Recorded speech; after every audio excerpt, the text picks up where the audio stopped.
Kwanza naitwa Thabit Darus Faina, mkurugenzi wa uchaguzi Tume ya Uchaguzi wa Zanzibar. Siku ya leo kama mnavyoshuhudia kwamba tumemwandikisha mpiga kura mpya ambaye ni makamo wa kwanza wa rais.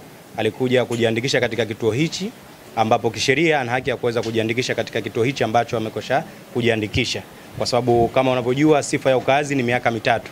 Kwa hiyo katika hayo maeneo ambayo ameishi hakutimiza miaka mitatu, na hapa ndipo ambapo ametimiza miaka mitatu na ameweza kuja kuandikishwa kama mpiga kura mpya.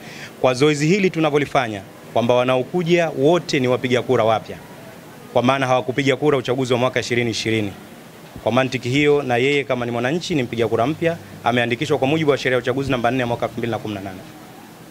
Kwa hivyo yuko sawa kabisa kwamba hana tatizo katika uandikishaji wala hapajapindwa sheria.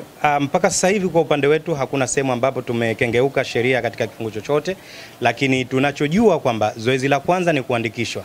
Lakini Tume ya Uchaguzi ya Zanzibar baada ya kumaliza, manake mle ndani ya chumba kuna mawakala na sheha na wote wameridhia kuandikishwa kwake, lakini kuna hatua moja ya wananchi ambao Tume ya Uchaguzi itaweka daftari kwa muda wa siku 7, na wanaweza wananchi ambao wameandikishwa katika daftari hili wanaweza kuweka pingamizi. Hiyo ni sheria, iko wazi, na isipotokezea manake huyo mtu tayari amekuwa valid kuwepo katika sheria hiyo na atakuwa mpiga kura katika uchaguzi wa mwaka 2020.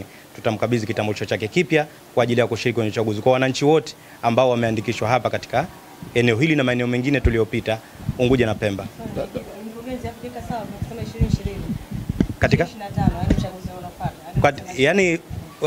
Katika kuja kupiga kura katika uchaguzi mkuu wa 2025, lakini wote ambao wanakuja hapa hivi sasa katika uandikishaji huu maana yake hawakuandikishwa mwaka 2020 na hawajapiga kura mwaka 2020, na ndio maana tunakutana nao katika zoezi hili. Tumeboresha 2023, tukaboresha tena 2025 hii ambayo tunaizungumza.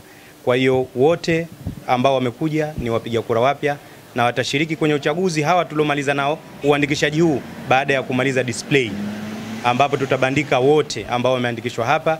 Kama atakopo mwananchi ambaye anaishi katika sheria hii na anahisi kuna mtu ambaye tumemwandikisha katika kipindi hichi hana sifa, anaweza kuweka pingamizi. Sheria ya uchaguzi namba 4 ya mwaka 2018 inaamuru hivyo. Labda zoezi hilo litafanyika lini la kuweka display na kumalizika, na hata hawa watu baadaye wanapata kadi zao za kupiga kura? Asante. Kama tunavyojua zoezi zima hili tumelifanya Unguja na Pemba.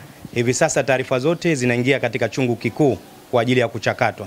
Kuna watu ambao pengine labda wameleta labda pengine kutaka kufanya udanganyifu, ina maana mfumo sasa inawakamata kwa sababu wote wameunganishwa pamoja. Baada ya kumaliza taratibu hizo, mfumo una generate daftari la awali kwa wale ambao wameandikishwa.